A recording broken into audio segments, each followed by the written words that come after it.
Hello, welcome to the morning of day 2.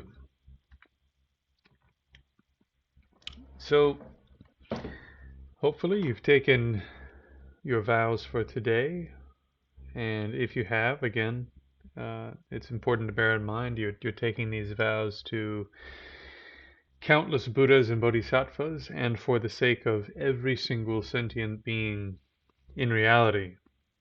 So, if you have any mm, understanding of karmic theory, to not follow through on these vows that you've taken would be quite serious. So please do, if you're taking these vows, follow them quite rigorously. Okay. So today we're going to finish up talking about Tonglen, and I'm also going to talk to you a bit about just general practice structure. This is for more so your daily life than retreat, but it also applies to retreat, I suppose. So, in your daily life, you need to first develop consistency in your training activity. The nucleus of your training activity is sitting for 5 minutes, right? In addition to that sitting for 5 minutes, you need to understand what it is you're doing while you're sitting for 5 minutes. So there should be, let's say, 5 minutes of study. To make the work function properly on the cushion, you're also going to need a body that's capable of sitting relatively comfortably for 5 minutes. So you'll need to do something, whether it's some type of stretching, some type of weightlifting, in order to have the physical strength and flexibility and so forth to be able to sit. So the workshop where you're doing the work is your body and mind. If this workshop are in appropriate order, they're going to be a very nice place to do some work. If they're not in appropriate order, then they're not going to be a very nice place to be. And so you'll have a natural aversion to going into the workshop to do some work because it's not a nice place. And that has two elements. One element is that the body itself is not a comfortable place to be because it's not put together properly, right? Perhaps there are injuries, perhaps if not injuries, maybe the body's not in the best of shape. Maybe it's not flexible enough. Maybe it's not strong enough in the right places, right? Like I mean, it is natural once you get used to it, but it's not entirely natural to be able to lift the neck and upper spine this way, right? You're making the spine very straight. And that requires that all the stabilizing muscles and everything are in good shape to be able to hold that posture. And so if you're doing yoga and so forth, where you're bending, right?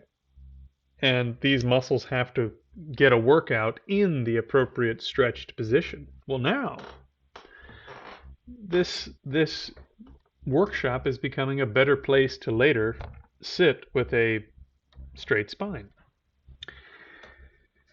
So if you're having trouble with that consistency of just the sitting and a little bit of studying, there are so many little strategies you can use to improve that consistency. One is what I call minimum commitment.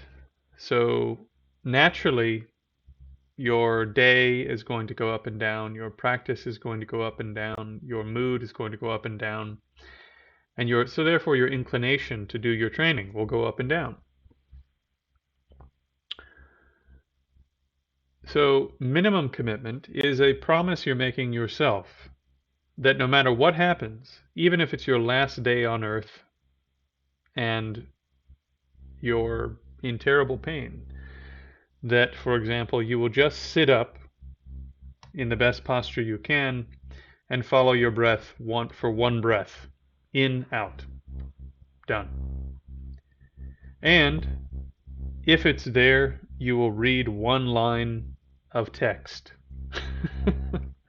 Yes? So we're starting with something that's so ridiculously easy that you really have to be kind of out of your mind not to be able to stand up to this kind of challenge, right? And what happens is that if you accomplish that much and you don't break that commitment, then over a long period, right? 60 days, you haven't missed at least that much. So let's say, so that momentum starts to build. And your small success, it creates this sort of psychological space in which this sort of momentum gets going, this growth gets going. And you know what? If you're going to sit and do one breath, you're probably going to do at least 7, right? And if you're going to do at least 7, you'll probably end up doing the full 21 breaths in the model that I'm sharing with you, right? And then all of a sudden you've done your 5 minutes. So what you'll find is by making the minimum commitment, you'll just end up doing the full commitment that you've made, which, if you're just starting out, should at a minimum be 5 minutes of sitting, 5 minutes of study, 10 minutes a day. You have at least 16 hours where you're awake. You have a few of those where you're free. This is 10 minutes of your day, bare minimum, right? The absolute bare minimum is just read one line and just do one breath in a proper seated posture. That's it. If you maintain consistency, there is a psychological effect where it builds up and it grows over time until basically the habit becomes established and the habit starts to grow. On the surface, we're just habits, right? The surface of our mind is just a host of habits. According to Buddhist psychology, there's no person in there who actually also directs everything that's happening. So if you want something new to happen, you need a new habit. It is the habit that will start happening and growing and doing what it does. Yeah? So to establish the habit, how do we do this? What's the easiest way? Well, there's something called habit stacking. So let's say that you have a routine. You get up in the morning, you first thing check your phone probably, and then and then perhaps if you're quite organized, you go have your shower right away. You get out of the shower at a certain time, let's call it 8:15, and that gives you 20 minutes to have breakfast and put on clothing, and then you're out the door, let's say. Or whatever the case may be, maybe there's some chunk of your life that's already fairly consistent. You almost always take a shower at the end of the day. You almost always brush your teeth at a particular time. Whatever the most consistent, habitual part of your life already is, you can stack a new habit onto that habit. This is very skillful. So whatever that morning routine is, say, then you just insert, I'll do the 5 minutes of study and 5 minutes of seated practice here, right? So this is habit stacking, very effective.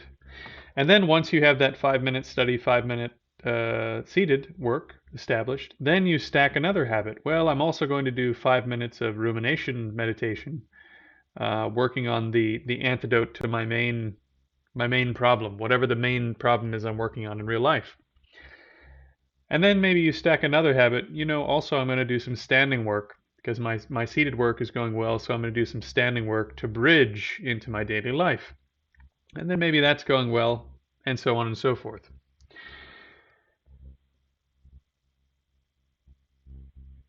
Now, another aspect of this is that we are always working with what's actually going on in our mind at a particular time. We're never hypothetically working with a hypothetical person. We're working with who we are on a given day. So In the Pali Suttas, they have a really wonderful description of,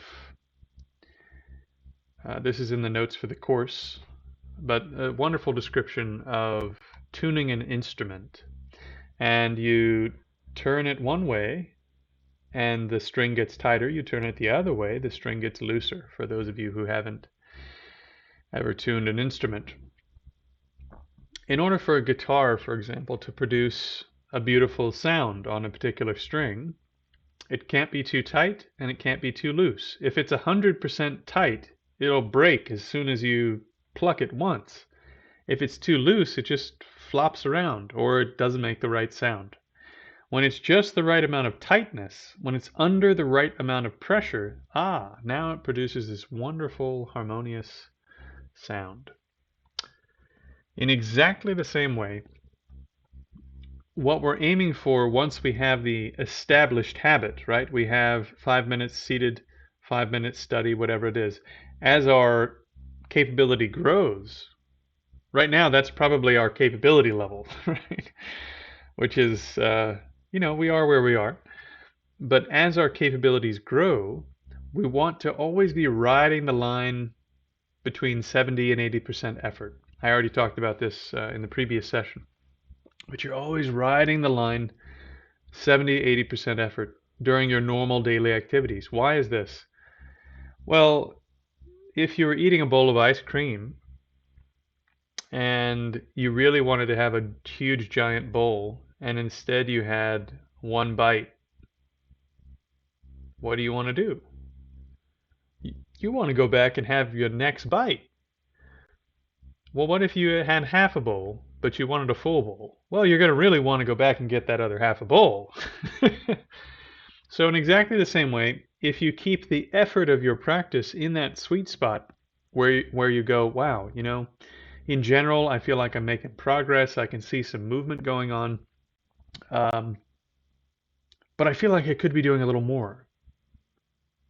If you keep that sort of train going, then it starts to build up a momentum. It just continues to build up momentum. It continues to grow. And eventually, your capability will far exceed what you think is possible right now. I know,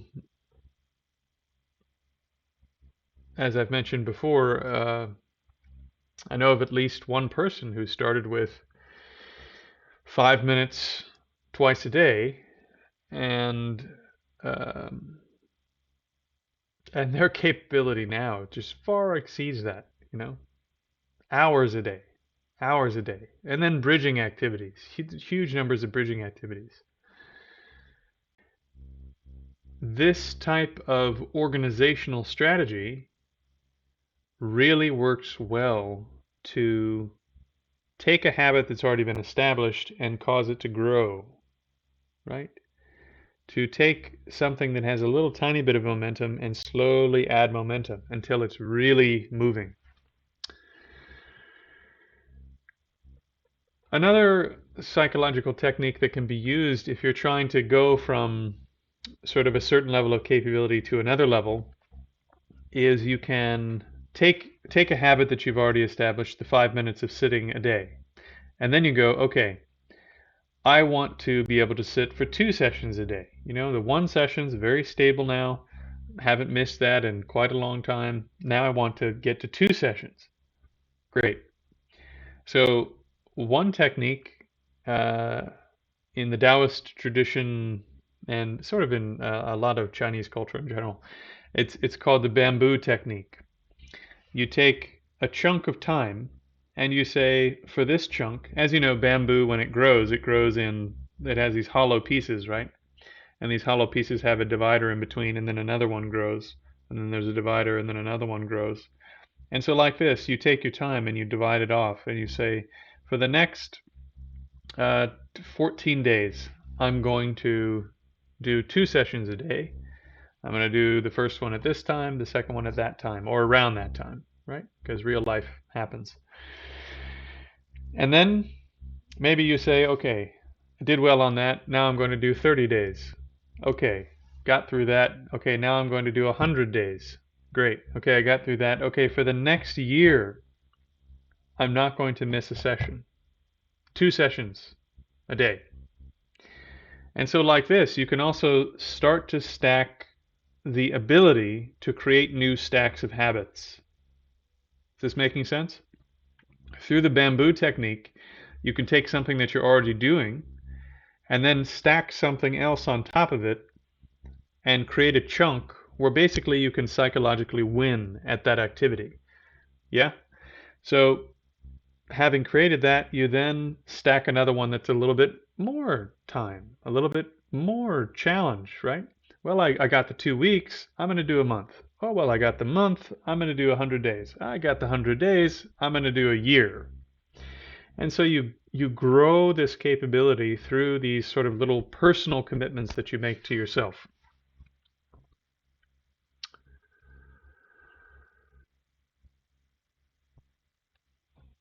So the other important factor here is that before you extend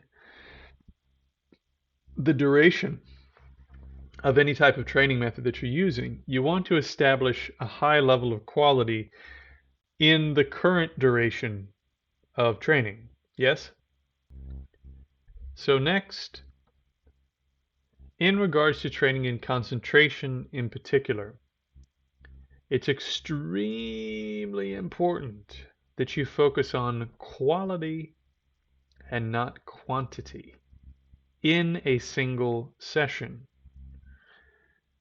Until you have some quality to expand upon, you shouldn't extend a single session. So it's very important that you keep your sessions short and very high intensity. And if the session is going well and you've developed some quality there that's now remained for a couple weeks or a month or a couple months, okay, now add another session. Maybe you take a short break, 10 minutes, you sit back down, right? You stack a new habit. Okay, I did my 5 minutes, I'm going to take a 10-minute break, come back, do another 5 minutes. And same thing, the intensity needs to be high. Because if you start sitting for 30 minutes doing this type of concentration training, there's a high likelihood that you'll sort of flip, a switch will get flipped and you'll start just, basically you're just sort of sitting there waiting for the time to run out. You're kind of half in it, half not in it. And that habit of being half in it, half not in it, not actually applying the instructions, oh, it's a killer. It's a killer. So quality, quality, quality, not quantity. And then finally, I would say discipline is freedom. So normally we think when I attain a state where I can just do whatever I want, that's freedom, right? If I get enough money, I can just do whatever I want all the time. If I get the right relationship partner, I can just do whatever I want with my partner because, you know, if they don't want me as me. Counterintuitively, freedom is actually subsuming your will to some outside process. Right now, you're a slave to your habit, your preference. If you want it, you have to go get it. If you don't want it, you have to run away. You don't get a choice. You're a slave. The only way to overcome this slavishness that you have is by subsuming this ongoing habit of preference to something that will not bend to preference. Are you following? Then through that, you attain a state of freedom where you can act without those preferences. But the first thing is to be able to do this one thing without the preferences interfering. And the one thing really is, at first, the seated session, being able to just do the 5 minutes on the cushion without missing a session, right? Every day. Basic.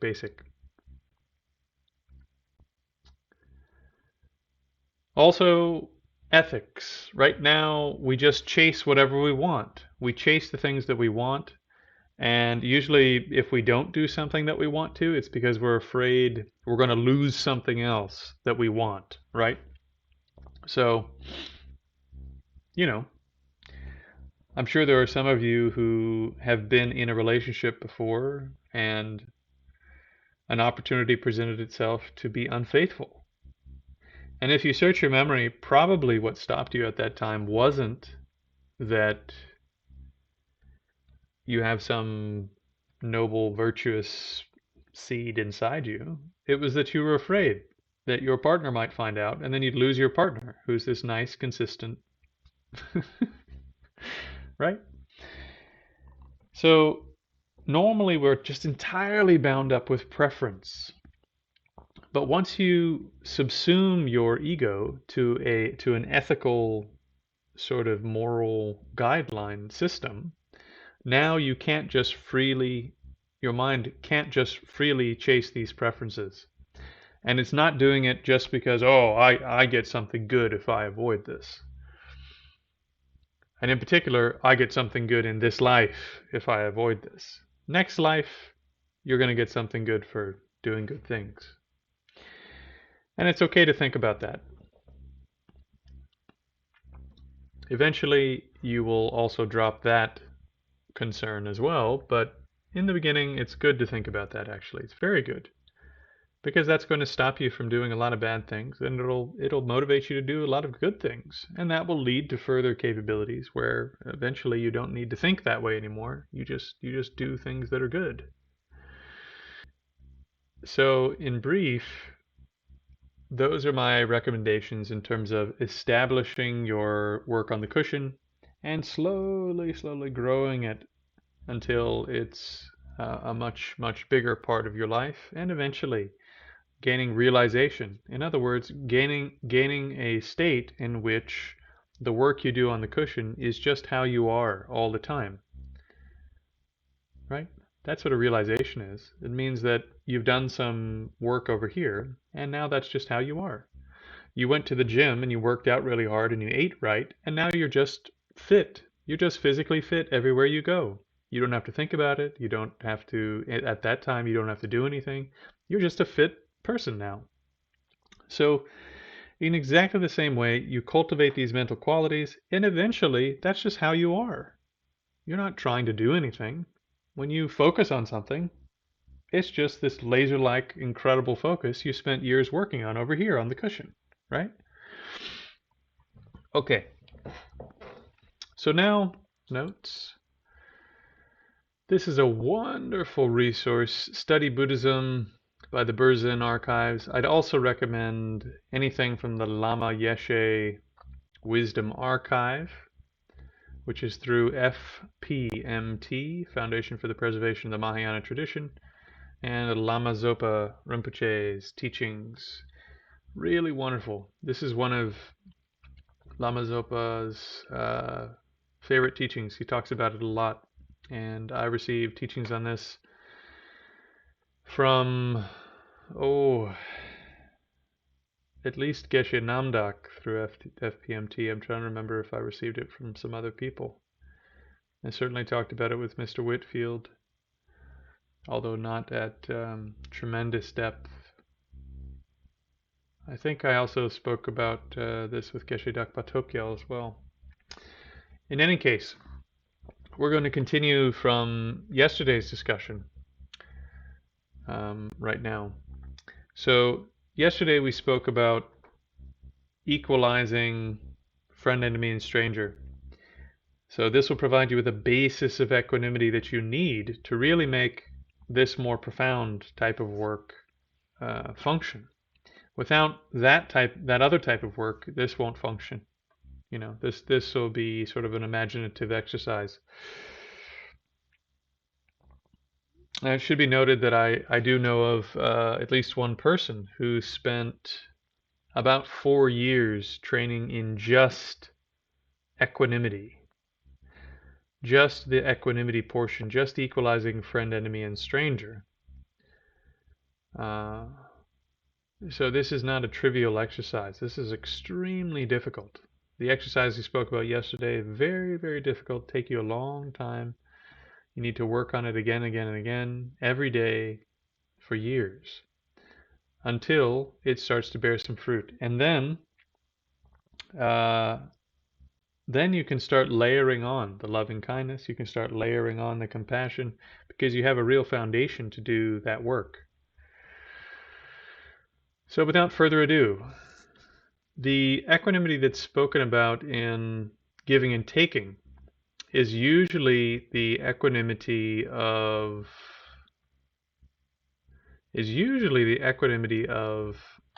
self and other.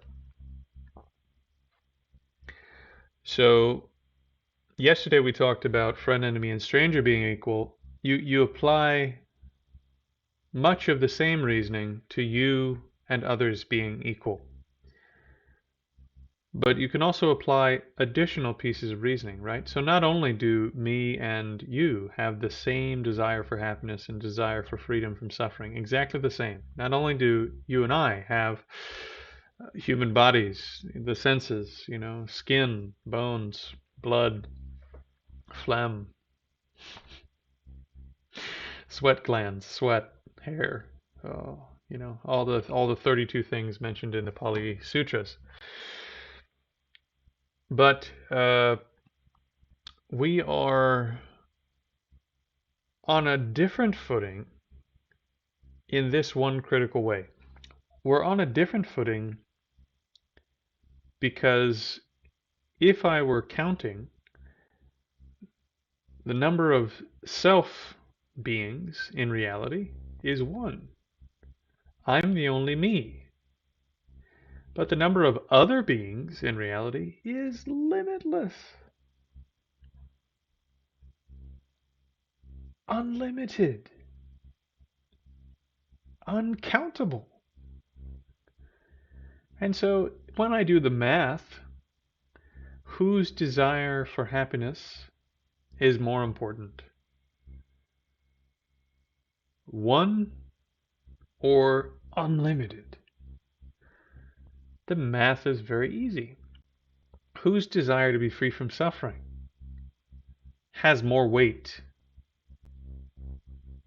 One or limitless? In democracies around the world, whichever candidate gets the most votes is declared the winner. In this case, this candidate only has one, and everyone else is exactly like me. They have the exact same mental problems that I have, but in a different proportion than I have them. So, on this basis, we can then start to cultivate loving kindness and compassion through this exercise. And there are many levels to this exercise. This is only basically the first one, the early one. It gets much more involved, I've come to understand, in tantric training, but that's not what we're going to be talking about today. I also don't know what those later stages are, but I can tell you that this level of the training is very effective. And it's something that you can do anytime. You can do it practically anytime, practically anywhere. So this is one you can take with you. It's so helpful. So helpful. So the practice is quite simple. You are, in this case, let's say if you're doing it as a seated session, you're imagining all sentient beings. All sentient beings. So in Buddhist cosmology, there are hot hells and there are cold hells, right? So there are places where heat is the primary suffering and cold are the primary suffering, and the suffering is intense.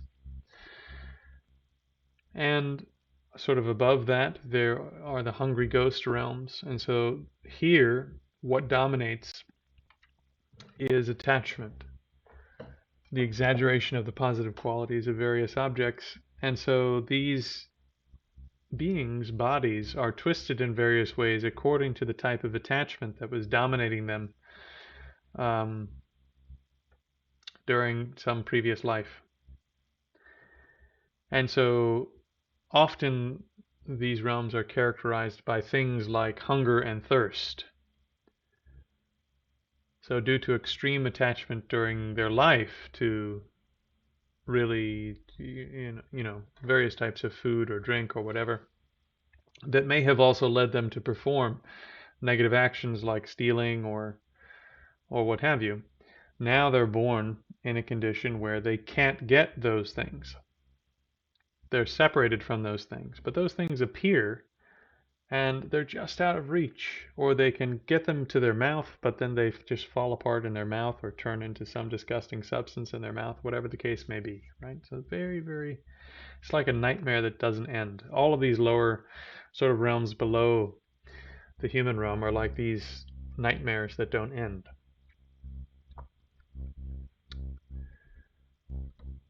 I shouldn't say don't end, but they don't end for a very, very long time.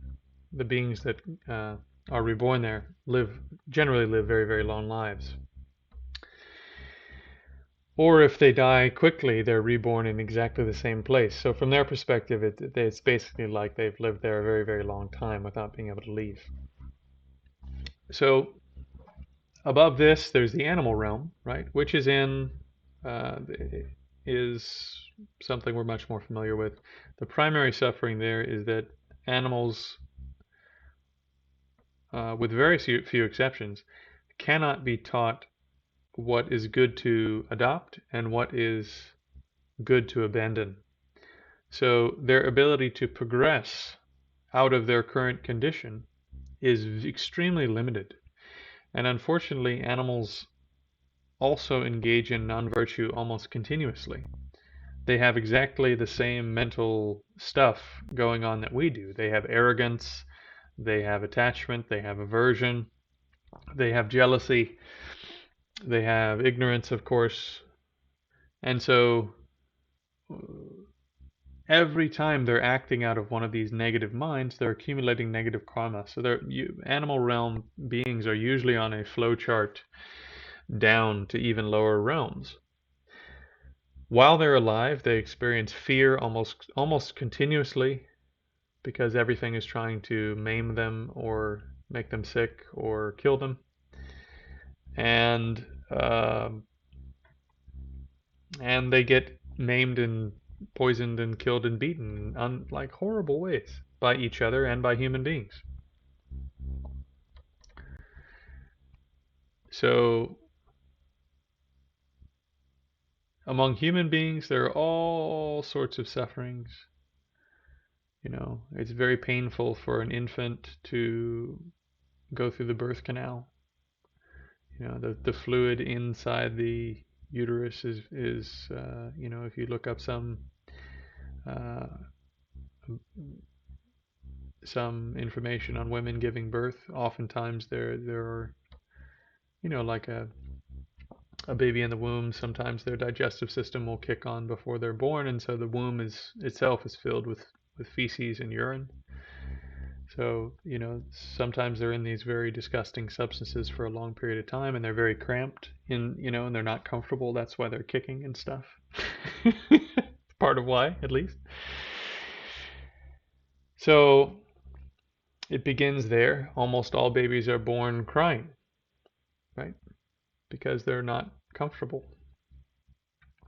And as you know, we go through extended periods of development where there's a lot of pain in the body. And then we have maybe a brief interlude where the body feels quite nice and everything works well. And then it starts to degenerate and we start to get old and things start falling apart and we get sick.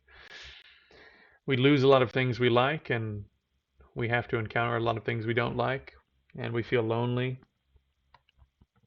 A lot of different things happen in the human realm that are sort of endemic, universal. And then there are individual sufferings in the human realm, which, war, poverty, you name it. Above us, there are the form and formless realms, and there are the desire realm gods, right? So if we were to take a scientific perspective on the desire realm gods, there may indeed be um, beings who live on other planets, for example, whose civilizations are much older than ours, and their technology, more or less, from our perspective, would make them like gods. They live very, very long time. When you look at the descriptions of some of the Desire Realm gods, it's hilarious, Like there are some Desire Realm gods who don't have very much stuff, but they live right nearby the ones who have a lot more stuff and better technology, and they're wealthier, and right? And so their primary problem is jealousy. Even though they have these extraordinary lives, they get very, very jealous. And because their technology is so extraordinary, and they go and they fight battles and they do things and they get their arms chopped off, but then the arm grows right back. So this sort of sci-fi kind of stuff are all things that we could imagine occurring even within this current universe. But even if these were realms that went beyond the physical, as we understand it in terms of the standard model of physics, um, still, the primary problem of these beings is jealousy. And the next level up from there, the ones who are slightly better off among the desire realm gods, their primary problem is pride, right? They go, oh, we're the best there is. And so they don't seek out additional help and information, which might lead towards permanent mental transformation that would get them out of the cycle of rebirth, even though they have every capability to do so, probably.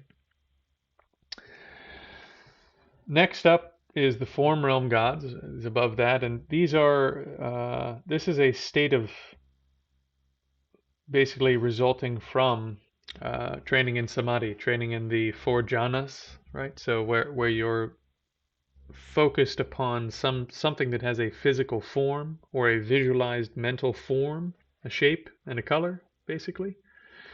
And so if you do a lot of that kind of training, there are entire realms basically that come about as the result of karma from doing that type of training, which, more or less, unless I'm mixing up my realms, I think it's the form realms.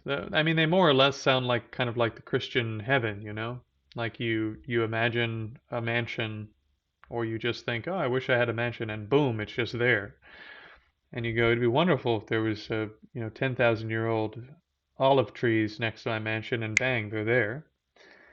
And so pretty much whatever you want, whatever you can think of, whatever you can imagine, whatever you want to happen, you can just make it happen immediately. And your mind is constantly filled with incredible meditative bliss, because that's what the mind did to get to that type of realm to begin with. And so you're just kind of blissed out and doing all these things with this incredible bliss of mentally generated environment.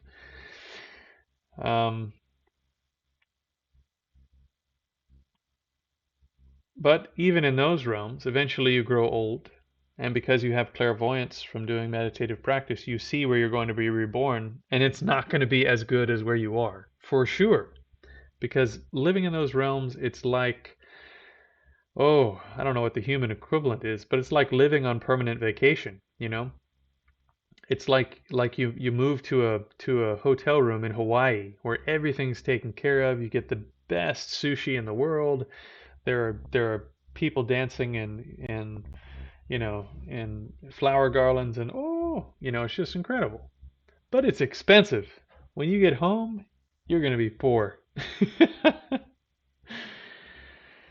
So usually, those realms start to degenerate towards the end of these beings' lives. They see with their clairvoyance where they're going to be reborn, and where they're going to be reborn is usually a very bad human rebirth, or lower than human, so as an animal, hungry ghost, or in the hell realms, because they've just burned up so much of their good karma being there. And then finally is the formless realms. So there are 4 formless jhanas, and there are 4 formless realms associated with each one of these very subtle objects of concentration. So this is more like the description, to a degree, of the Christian God. The only difference is that you or me could become a formless deity by doing formless types of concentration. And when we took rebirth there, we would be there for very, very, very, very, very long periods of time. You know, we would see multiple universes arise and fall away, all of this. Unbelievable, right?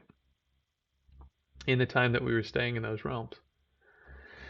But just like the form realms, you eventually burn out all of the good karma that is associated with you being there. This is a habit. Mental concentrations are just a habit. So when the habit runs out, when the force of the habit runs out, you just fall right back down into some other state. So that's an incredible experience of suffering. You know, if you've been blissed out for an unbelievable period of time and then you fall out of that, I mean, it must be horrific. But we've all done that, right? So in the 6 realms, there's all this suffering, and we breathe that suffering in, as it says here. If we're doing sort of the easy version, then we breathe it in and we imagine coming in through the right nostril, if I'm not mistaken. Oil, tar, ink, black smoke, dirty water, whatever. Things that we find disgusting, that are not so horrible, right? So we breathe that in through the right nostril. It goes to our heart. In our heart, we imagine there's like a black rock, which is our self-cherishing attitude, our tendency to put me first, even though there are billions, trillions, millions, unlimited numbers of other sentient beings who are exactly like us. We put ourselves first. So there's this black rock of self-cherishing there. We breathe in this black smoke, ink, etc., and it explodes that self-cherishing, leaving nothing behind. And then we breathe out through the left nostril, you could say sometimes just a white light. And what that white light does, or you could send out basically particular things that are needed, right? So in the cold hells, it's warmth. In the hot hells, it's cool. In the Preta realm, in the hungry ghost realm, it's food and water that they can actually consume. In the animal realm, it's safety and intelligence, etc., right? So whatever it is that sentient beings need, you imagine giving the temporary things that they need, that those are being provided by this light, or you can, if you can actually visualize what they need, you can do that. And then, in addition to that, you imagine that through what you're giving them, which is actually your merit, your good karma, you're giving them the ability to meet teachers. So teachers will appear who give them correct information to be able to train their minds and get out of this cycle where you go up to these wonderful realms and then you fall down to these terrible realms, and it just goes on and on and on. To be able to get out of this terrible cycle, right? So you can do this practice anytime.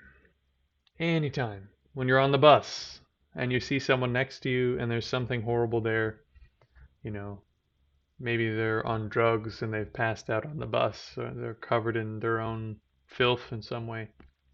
And you imagine breathing in all that negative karma, all that terrible stuff, and it explodes this, and you imagine breathing out that they have a perfect body, that they have perfect surroundings, that they have exactly what they need conventionally, that their mind is at peace and no longer addicted to any substances, that they meet great teachers. Those teachers lead them from temporary happiness all the way up to full awakening, right?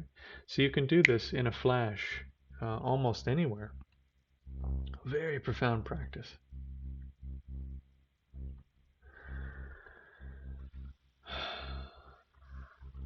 The next level, you just make whatever it is you're breathing in even more disgusting and difficult. So pick things that for you are absolutely repulsive and you breathe those in. In other words, you're willing to take on something more difficult and you explode the self-cherishing thought again. And then next is choosing things you're actually frightened of, right? So disgust and fear are very, very powerful emotions. But basically what you're saying is you're going to take in or take on what is most disgusting, what is most fearful to you, in order that others might have peace, safety, happiness, good health, long life, and so forth. All conventional prosperity, respect, good lineage, inheritance, all these things, good looks, good possessions, abundance, praise, fame, respect, all of these conventional things, peace, stability, safety, and that they'll have the internal qualities they need to make progress along the path, that they'll meet the right kinds of teachers to make progress along the path, that they will never have a misunderstanding, they'll never backslide, they'll never have an interruption in their training. Even if they die and are reborn, their training won't be interrupted, right? That their training will be completely continuous until they go from where they are all the way to full awakening, right? So you breathe in disgust and fear, basically, right? Whatever you find most fearful, most disgusting, most terrible, and then you breathe out from the left nostril. You explode the self-cherishing thought, breathe out from the left nostril. Everything they need, cast in white and white light in the best possible way that you can imagine it. Yeah. So when you breathe in, you're breathing in suffering, difficulty, pain, unwanted experience, which is compassion. So you're cultivating compassion for the other person, right? You want their suffering to go away. This is compassion. On the other hand, you're breathing out everything good, both temporary good and ultimate good. So this is love. You want to see them prosper. You want to see them do well. You want to see them attain fulfillment and the three bodies of a Buddha, you know, final complete enlightenment. So unfortunately, I ran over time a little bit on this session, and so we don't have time to do our 5-minute session. If your day has been arranged so that you can take an extra 5 minutes now, that's fine. Otherwise, I think this was worth it. This is a very, very profound topic. So you can use this type of meditation anywhere. You can do it formally seated, or you can do it just because you see someone having a difficult time somewhere. Very profound. Okay. Thank you for joining me this morning. I'll see you for the next session.